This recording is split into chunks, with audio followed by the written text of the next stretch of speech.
Hey, everyone. I'm Olivia Carter, 32 years old, and I've got a story that'll make your jaw drop.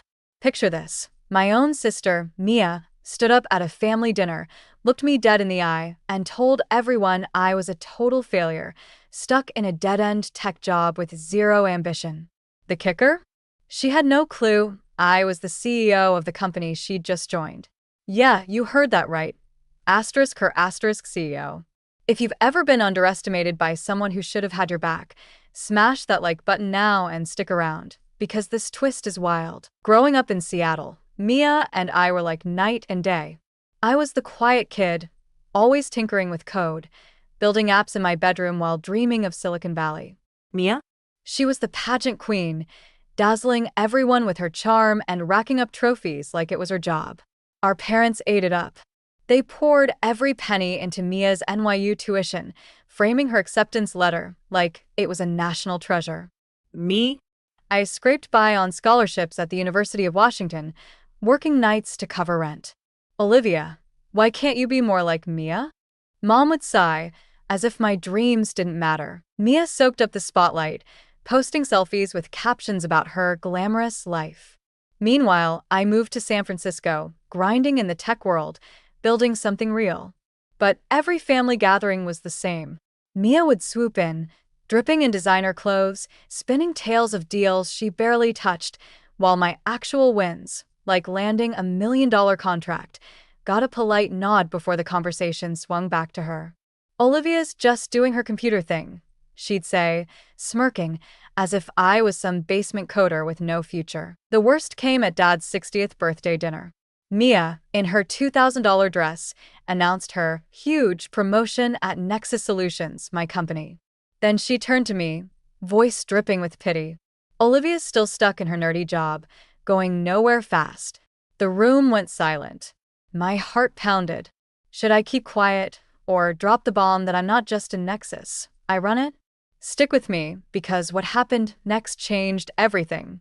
Comment below if you've ever been counted out, and let's dive into this. That Seattle dinner where Mia called me a failure still stings. Her words, "Olivia's going nowhere fast," hung in the air, and I could feel every eye on me, waiting for a reaction. But I just sipped my wine and stayed quiet, like always. Growing up in our split-level Seattle home, Mia and I were worlds apart. My side of our shared bedroom was a fortress of tech books and glowing laptop screens, where I coded my first app at 15. Mia's side? A shrine of tiaras, pageant sashes, and Polaroids from homecoming dances. She thrived on applause. I thrived on solving problems nobody else could. Our parents never got it. They'd beam when Mia won Miss Teen Puget Sound, emptying their savings for her NYU marketing degree. Meanwhile, I clawed my way through the University of Washington on partial scholarships, juggling 2 part-time jobs to cover tuition. Why don't you try something more visible like Mia? Dad would ask, as if my late-night coding sessions were a hobby, not a future. Family dinners became Mia's stage. She'd waltz in, tossing her hair, regaling everyone with stories of her high-flying New York life. I'd mention a project I led, like streamlining a database that saved my company thousands, and Mom would nod vaguely before asking Mia about her latest photo shoot. Thanksgiving 2 years ago was the worst. Mia, draped in a cashmere sweater, bragged about closing a massive client deal that I later learned was just her fetching coffee for a pitch meeting. When I shared I'd been promoted to lead a team of 10 at my San Francisco tech firm, Aunt Karen cut in, "Mia, tell us about that celebrity you met." My news didn't just fade, it was erased. After that, I stopped trying to share.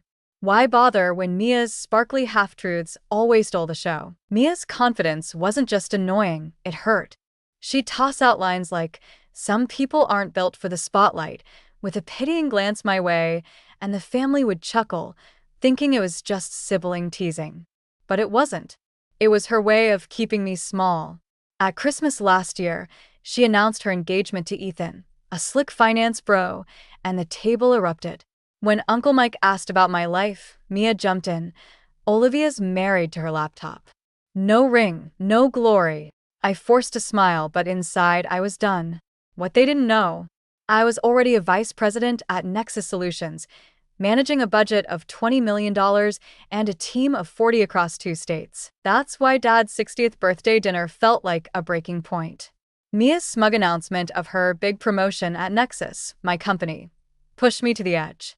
Her words weren't just a jab, they were a public declaration that I'd failed. As she smirked, I gripped my glass, wondering if I should stay silent or let the truth hit like a freight train. Have you ever been pushed too far by someone who should have lifted you up? Drop it in the comments, and let's keep going. This story is about to explode. Mia's words at Dad's 60th birthday dinner, calling me a nobody and a dead-end job, cut deeper than ever, especially since she was now working at my company, Nexus Solutions, without a clue I was running the show. Her smug smirk as she toasted to shining bright, while throwing shade at me made my blood boil. The dining room, packed with relatives around a table groaning with roast turkey and mashed potatoes, fell into an awkward hush. I could have let it slide, like I had for years, but something snapped. I'd spent too long in Mia's shadow, swallowing her jabs while building an empire in silence. As she basked in her so-called promotion, I knew the truth was a ticking bomb. Growing up in Seattle, I'd always been the invisible one. While Mia twirled in sequin dresses at pageants, I was holed up in our shared bedroom, teaching myself to code on a secondhand laptop. By 16, I'd sold my first app for $5,000, but when I told Mom, she just said, "That's nice, but don't miss Mia's recital." Mia's victories, cheer captain, homecoming queen, were plastered across family photo albums. My milestones, like winning a national coding contest at 17, barely got a mention. Our parents bankrolled Mia's NYU dreams, while I scraped by at the University of Washington, working 20 hours a week at a campus coffee shop to cover rent. Family gatherings were Mia's runway. She'd breeze in, all designer handbags and exaggerated tales of her glamorous New York marketing gigs. At one 4th of July barbecue, she claimed she'd pitched to a Fortune 500 CEO, when really, she'd just handed out flyers at a trade show. Meanwhile, my actual wins, like leading a project that boosted my company's revenue by $2 million, were met with blank stares. "That sounds complicated," Aunt Linda would say, before asking Mia about her latest Instagram post. I stopped sharing, not because I had nothing to say, but because nobody listened. Mia's barbs got sharper over time. At our cousin's wedding, she laughed, "Olivia's too busy with her geeky tech stuff to have a life." The family chuckled, but it stung. What they didn't know was I'd just been promoted to director at Nexus Solutions in San Francisco, overseeing a team of 30 and a budget of $15 million. I kept quiet, partly to avoid Mia's inevitable spin, but also because I'd learned my worth didn't need their applause. When Mia landed a job at Nexus's Seattle branch, I almost laughed. She called it a game changer, clueless that I'd been with the company for 8 years, climbing from junior coder to vice president. Her Instagram was a masterclass in fiction. Photos of her at executive meetings that were just team huddles, captions about leading campaigns when she was scheduling emails. I didn't care until Dad's birthday dinner, when she crossed a line. Her promotion to regional marketing lead was real, but modest, managing 3 junior staff and a tiny budget. Yet she spun it like she was running the whole West Coast. As she mocked me that night, I felt the weight of every overlooked achievement. I'd moved to San Francisco at 22, sharing a cramped apartment with 2 roommates while coding until 3 in the morning. My first job at Nexus was grunt work, debugging software for $10 an hour, but I soaked up every lesson. By 25, I was leading projects. At 28, I helped Nexus navigate a merger with a rival firm, earning a reputation as the go-to problem solver. My mentor, Claire Nguyen, saw something in me. "You don't need to shout your worth," she'd say. "Let your work scream." Claire's advice shaped me. While Mia hopped jobs, chasing titles, I built expertise. When Nexus was acquired by a bigger fintech player, I led the integration, working 16-hour days to merge systems without a hitch. At 30, I was named Chief Operating Officer, managing a budget of $50 million and a team of 200 across 5 states. Nobody in my family knew. Why? Because the last time I shared a promotion, Mia cut in with, "That's cute, but I just met a celebrity client," and the table moved on. Now, as Mia's toast echoed, I faced a choice: stay silent or let the truth hit. My fingers brushed the business card in my purse, the one that read Chief Executive Officer. The board had chosen me as Nexus's CEO a week ago, making me, at 32, the youngest in the company's history. Mia's promotion? She'd report to someone who reported to someone who reported to me. Should I drop that bomb now? Or let her dig her own grave? If you've ever held back a truth that could change everything, tell me in the comments. Trust me, this is about to get wild. Mia's toast at Dad's 60th birthday dinner, dripping with condescension as she called me a nobody destined for a dead-end tech job, was the final straw. The Seattle dining room, warm with the glow of candles and the smell of roasted turkey, froze as her words landed. Her smug grin, framed by that $2,000 dress, dared me to respond. For years, I'd let her jab slide, swallowing the hurt while building a career nobody in our family bothered to notice. But now, knowing she worked at my company, Nexus Solutions, and had just bragged about her major promotion, I felt a fire ignite. My hand rested on the business card in my purse, the one that could flip this entire night upside down. I'd been named CEO a week ago, and Mia was about to learn she'd mocked the wrong sister. Our whole lives, Mia and I were like parallel tracks that never met. In our Seattle childhood home, her side of our bedroom sparkled with pageant crowns and cheerleading pom-poms, while mine was a maze of tech manuals and circuit boards. At 14, I coded a website that earned me $300, Mom said. That's cute, then drove Mia to another dance rehearsal. Mia's wins, prom queen, debate team star, were family legends, framed in the living room next to her NYU acceptance letter. My victories, like a full-ride scholarship to the University of Washington, got a pat on the back and a keep it up. They poured $20,000 into Mia's college fund. I worked 25 hours a week at a bookstore to cover mine. Family gatherings were Mia's kingdom. She'd sweep in all gloss and glamour, spinning tales of her high-powered New York marketing jobs. At one Easter brunch, she claimed she'd landed a deal with a tech giant when she'd just emailed a proposal that got ignored. My actual achievements, like designing a system that cut Nexus's costs by $1 million, were met with polite nods before someone asked Mia about her latest vacation. I stopped trying to share. Why bother when Mia's half-truths always stole the stage? Her barbs grew bolder. At a cousin's baby shower, she laughed. Olivia's still fiddling with computers. No life, no spark. I smiled, but inside, I was seething. I'd just been promoted to senior manager at Nexus, overseeing a team of 15. Mia's move to Nexus's Seattle branch was almost poetic. She called it her big break, clueless that I'd been with the company for 9 years, climbing from a $10 an hour coder to chief operating officer. Her Instagram was a fantasy. Photos of her at strategy sessions that were just coffee runs, captions about driving innovation when she was formatting PowerPoints. I didn't care until that dinner. Her promotion to regional marketing lead, managing a team of 3 with a budget of $50,000, was real but overhyped. She acted like she ran the whole Pacific Northwest and then turned her spotlight on me, mocking my nerdy job as if I was still that kid tinkering in our basement. I'd earned my stripes in San Francisco's cutthroat tech scene. At 22, I joined Nexus, sharing a 500-square-foot apartment with 3 roommates, coding until 4 in the morning. My first boss, Claire Nguyen, saw my hunger. Results don't need a megaphone, she'd say, pushing me to take on bigger projects. By 26, I was leading a team of 10, streamlining payment systems that saved clients millions. When Nexus merged with a rival at 28, I worked 18-hour days to integrate their tech, earning a promotion to director. At 30, I became chief operating officer, managing 200 employees and a $70 million budget across 6 states. Nobody in my family knew.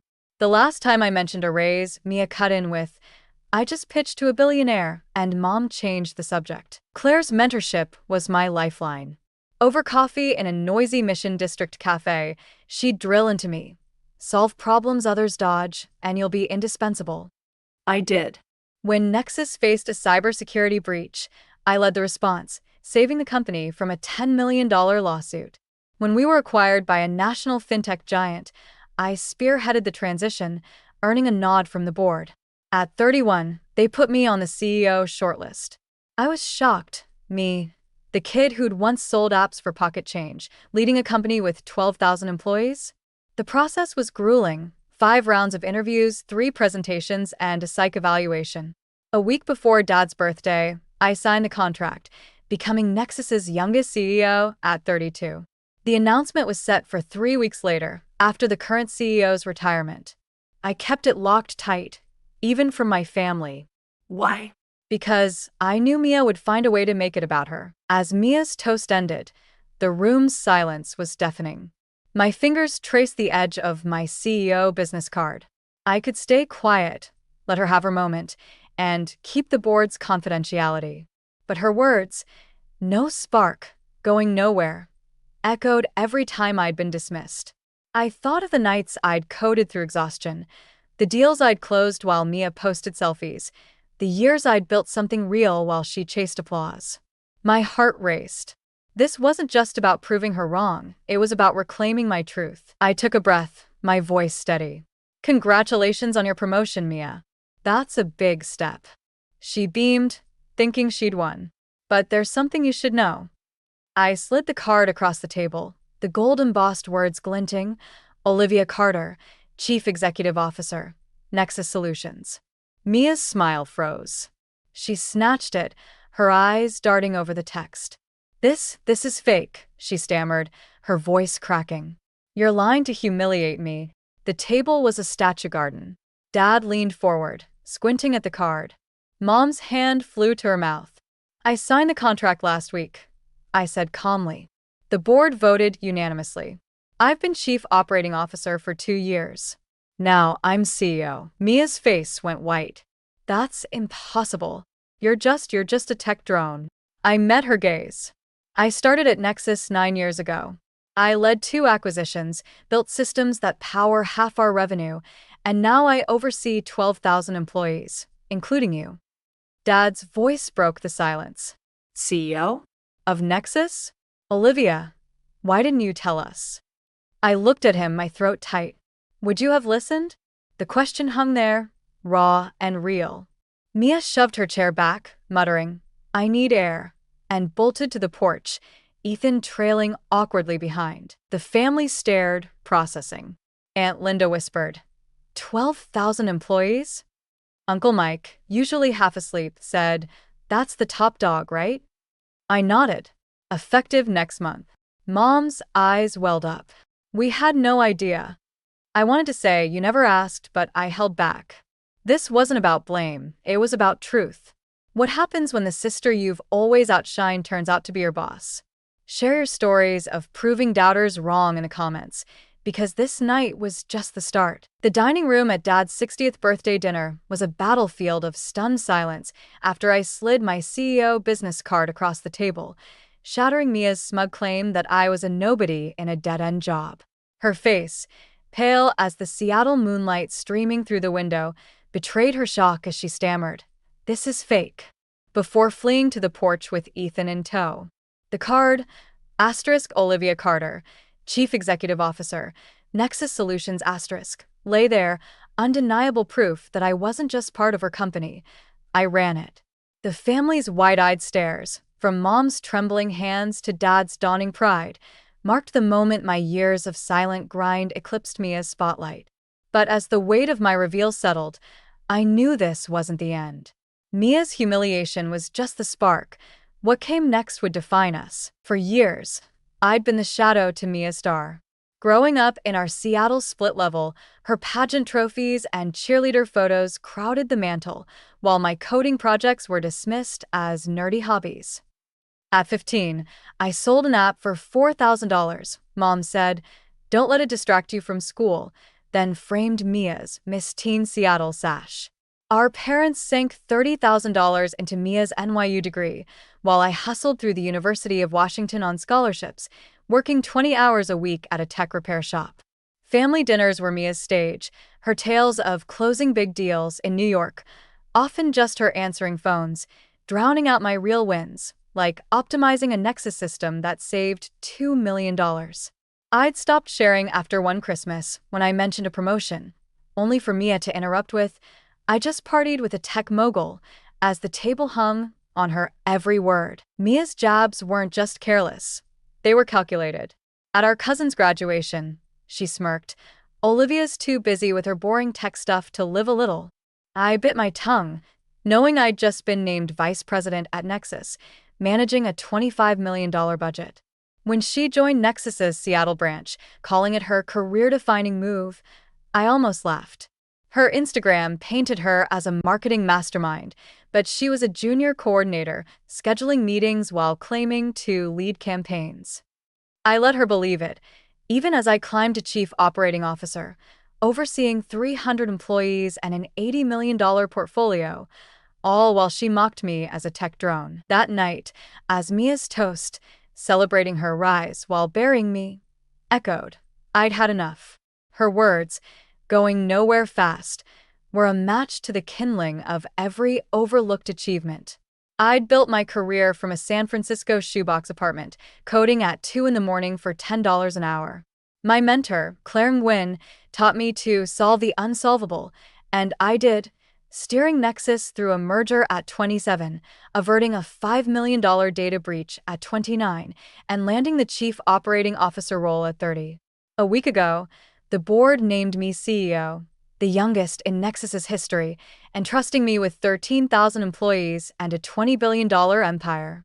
Mia's promotion? She was 4 levels below me, reporting to someone who reported to someone who reported to me. As Mia vanished outside, the family shock gave way to questions. Dad, his voice soft, asked CEO of Nexus, "How didn't we know?" I met his eyes. I tried sharing, but Mia's stories always took over. Mom, tears brimming, whispered, "We should have listened." Uncle Mike, usually glued to his phone, said, "You're running a company with billions? That's insane." I nodded. The announcement's in 3 weeks, after the current CEO retires. I wasn't supposed to tell anyone yet. Aunt Linda leaned in. "But Mia works for you? She's your employee?" I sighed. "Technically, yes. But I keep family and business separate." The room buzzed with murmurs, but my mind was on Mia. Her exit wasn't just embarrassment, it was panic. I excused myself, heading to the back porch where she stood, arms crossed, staring at the Puget Sound. Ethan hovered nearby, but slipped inside when I approached. Mia's mascara was smudged, her designer dress wrinkled. For the first time, she looked small, not the larger-than-life sister who'd always overshadowed me. "Mia," I said softly, "can we talk?" She didn't turn, her voice bitter. "What? Here to gloat. You win, Olivia." I sat on the porch steps, the chilly June air biting my skin. "I'm not winning anything. I just told the truth." She laughed, sharp and hollow. "The truth? You let me make a fool of myself. You could have warned me." I shook my head. "Would you have believed me? Or would you have spun it into another story about you?" Silence stretched between us. Finally, she sat beside me, her voice cracking. "How did this happen?" How are you CEO? "You never played the game. Networking, charming people, being seen." I looked at her. I played a different game. I solved problems, built trust, delivered results. The board didn't need me to be loud. They needed me to be good. She wiped her eyes. "I was always jealous of that. You knew who you were." "I've been faking it, hoping nobody noticed." Her confession hit hard. All those years, I thought Mia had it all: confidence, charisma, the family's adoration. But she was chasing a mirage, terrified of being exposed. I stopped sharing because nobody cared. I admitted. "Every time I tried, you turned it into a competition." She flinched. "I didn't mean to hurt you. I needed to be the best." I nodded. "I get it. But you don't have to tear me down to shine." She looked at me, vulnerable in a way I'd never seen. "Will I lose my job? Are you going to fire me for tonight?" I shook my head. No. "Your work's judged by your team, not me. I don't mix family with business." "But Mia, stop exaggerating. Focus on real results. It's harder, but it lasts." She gave a small nod. I don't even know where to start. I smiled faintly. Start small. Solve one problem nobody else sees. Build from there. We sat, the sound of waves mixing with distant laughter from the house. For the first time, we weren't rivals, just sisters, raw and honest. I'm sorry, Mia whispered. I was awful tonight. I squeezed her hand. We've both got stuff to work on. Let's go back in. It's Dad's day. She nodded, and we stood, a fragile truce forming. What happens when years of rivalry crash into one night of truth? If you've ever had to confront a family member, share it below. This story's far from over. The air on the porch was crisp, carrying the faint salt of the Puget Sound as Mia and I stood after our raw, honest talk. Her apology, soft, sincere, still echoed, a crack in the wall of rivalry that had defined us since our Seattle childhood. Her mascara-streaked face and crumpled designer dress made her seem human, not the untouchable star who'd mocked me as a nobody at Dad's 60th birthday dinner just an hour ago. My reveal that I was the CEO of Nexus Solutions, her employer, had shattered her world, but our conversation planted a seed of something new. As we walked back to the dining room, I felt a shift, like the ground beneath us was settling into unfamiliar territory. But the night wasn't over, and the family's reaction awaited. Mia's toast, crowing about her major promotion while dismissing my career as a dead-end tech job, had been the spark. My response, sliding my CEO business card across the table, lit the fuse. Her shock, the family's gasps, and her frantic exit to the porch replayed in my mind. For years, I'd been invisible. In our childhood home, Mia's pageant crowns and cheerleading trophies were family treasures. My coding projects, like the app one sold for $5,000 at 16, were cute distractions. Our parents bankrolled Mia's NYU degree with $35,000, while I scraped through the University of Washington, working 25 hours a week at a tech startup.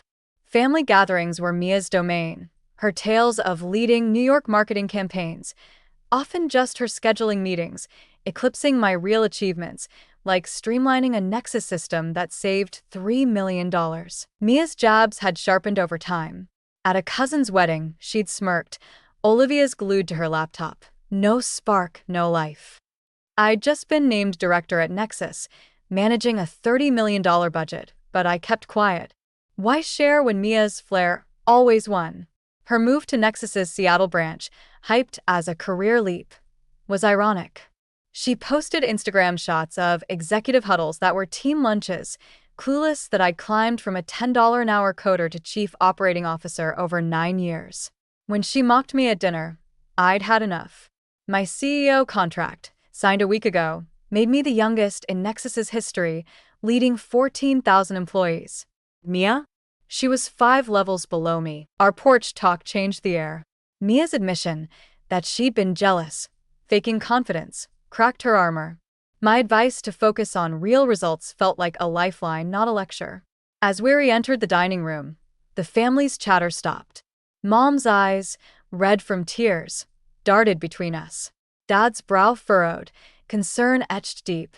The table, still littered with half-eaten turkey and cranberry sauce, felt like a stage. Mia cleared her throat, her voice shaky but steady. I owe everyone an apology, especially Dad. I ruined your birthday with my behavior. I'm sorry. The room softened, tension easing like a held breath released. She turned to me, swallowing hard. And Olivia, congratulations. Being CEO is huge. I didn't see it, but I do now. Her words, raw and unpolished, were the first real acknowledgement she'd ever given me. The family shifted, some hiding smiles at the understatement. Asterisk, huge asterisk, didn't cover leading a $20 billion company. I nodded. Thanks, Mia. And congrats on your promotion. Regional leads a solid step. My tone was genuine, not patronizing. We sat, the clink of forks resuming, but the vibe was different. Dad caught my eye, his subtle nod saying more than words. The rest of the dinner felt lighter.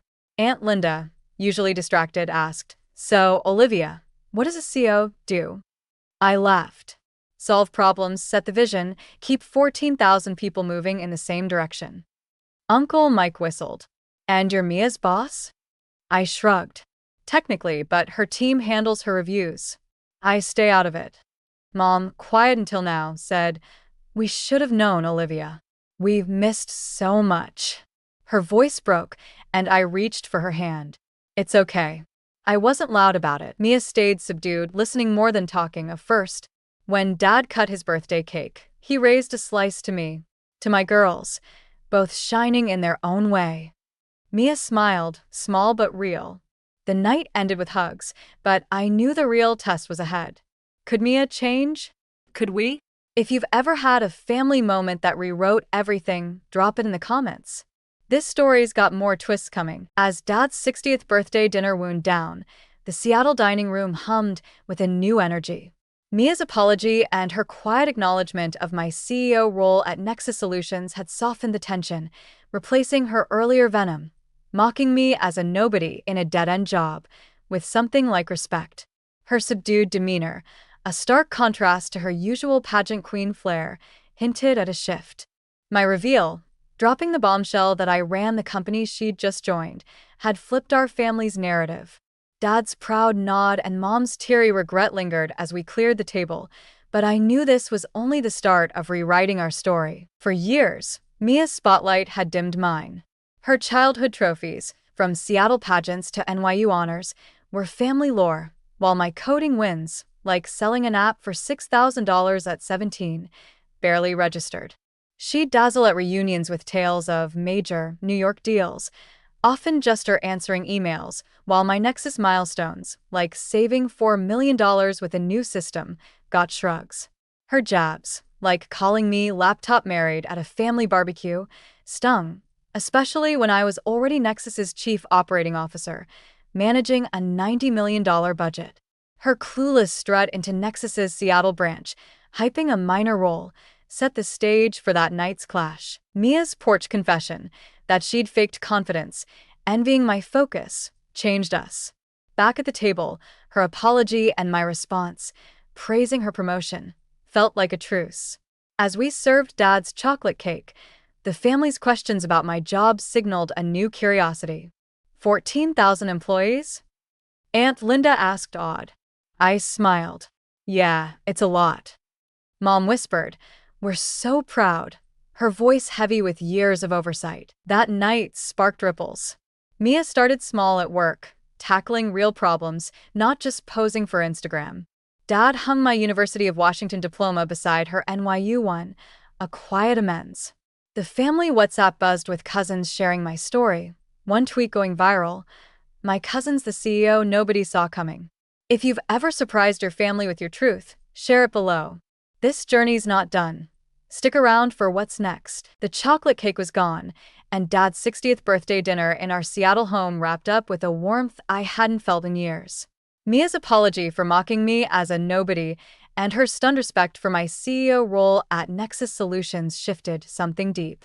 Her quiet sincerity, so unlike her usual pageant queen bravado, lingered as we hugged goodbye. My reveal, that I ran the company she'd just joined, had rewritten our family's script, with Dad's proud nod and Mom's tearful, "We're proud," sealing the change. But the real test was what came next, as ripples from that night spread beyond the dining room. Growing up, Mia's sparkle always outshone me. Her Seattle pageant crowns and NYU diploma were family treasures, while my coding wins, like an app sold for $7,000 at 18, were footnotes. Her tales of big New York marketing deals, often just her filing reports, drowned out my Nexus achievements, like cutting costs by $5 million. Her barbs, like Olivia's no spark at a family picnic, hit hard, especially as I led Nexus's $95 million operations. Her clueless entry into Nexus's Seattle branch set up that night's showdown, where my CEO truth flipped her world. That dinner's impact grew. Mia, inspired by our porch talk, stopped hyping fake wins at work, focusing on real results like streamlining a $10,000 campaign. Dad's display of my University of Washington degree next to her NYU one felt like a quiet victory. Cousins spread my story online, one post hitting 10,000 likes. My cousin's CEO reveals shut down her sister's shade. Family chats buzzed with questions about my job, not Mia's latest selfie. At a summer barbecue, Uncle Mike grilled me on tech trends, a first. Mia listened, sharing her actual work, managing a small team. Without exaggeration, the family saw us anew, and we saw each other. If you've ever changed how your family views you, drop your story below. More's coming, stay tuned. The warmth of Dad's 60th birthday dinner lingered, transformed by Mia's apology and my bombshell reveal as CEO of Nexus Solutions. Her earlier jab, calling Mia a nobody in a dead-end job, faded as she faced the truth. I was her boss. That Seattle night, with its quiet hugs and Mom's tearful pride, reshaped our family. Mia's shift from pageant queen bravado to sincerity set off ripples that grew beyond our dining room, touching hearts and sparking change. Mia's childhood spotlight always eclipsed me. Her Seattle pageant wins and NYU degree were celebrated, while my app, sold for $8,000 at 19, was ignored.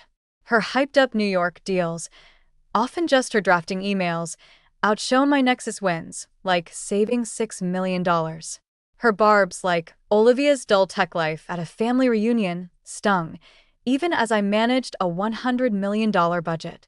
Her Nexus job, flaunted as a break, led to that night's clash. Post-dinner, Mia embraced real work, boosting a $12,000 project's impact. Dad framed my University of Washington diploma, balancing her NYU one. Cousin's tweets about my reveal hit 20,000 likes, inspiring strangers to share underdog stories. At a July picnic, Aunt Linda asked about my strategies, not Mia's Instagram. Mia spoke honestly, owning her small team's wins. We were redefining family, finding balance. If you've sparked change in your circle, share it below. This story's got one last twist. Keep watching. The echoes of Dad's 60th birthday dinner in our Seattle home carried forward, forever altered by Mia's humbled apology and my revelation as CEO of Nexus Solutions. Her cruel jab, labeling Mia a nobody in a dead-end job, dissolved against the truth that I led her company. That night's shift, from Mia's sincerity to the family's newfound respect, rippled outward, reshaping our bonds and sparking inspiration far beyond our table. Mia's childhood dazzle once overshadowed me. Her Seattle pageant crowns and NYU laurels were prized, while my app, sold for $9,000 at 20, was dismissed. Her inflated New York wins, often just her sending invites, buried my Nexus feats, like slashing costs by $7 million. Her taunts, like Olivia's tech grinds going nowhere at a family cookout, burned, even as I steered a $110 million operation. Her Nexus role, hyped as a triumph, fueled that night's reckoning. Those ripples grew. Mia, heeding my advice, delivered real value, boosting a $15,000 campaign's reach. Dad's display of my University of Washington degree beside her NYU one felt like justice. Cousin's posts about my reveal hit 30,000 likes, igniting a viral wave of underdog tales. At an August barbecue, Mom asked about my vision for Nexus, not Mia's selfies. Mia shared her team's modest gains, no longer exaggerating. True success isn't titles or cheers, it's living your truth and lifting others. My lesson? Focus on your path, solve problems, build skills, let results roar. Don't chase applause, chase impact. If this hit home, like, subscribe, and share with someone who needs it. Next, I'll dive into facing Nexus's boardroom sharks. Got a story of proving your worth? Drop it below.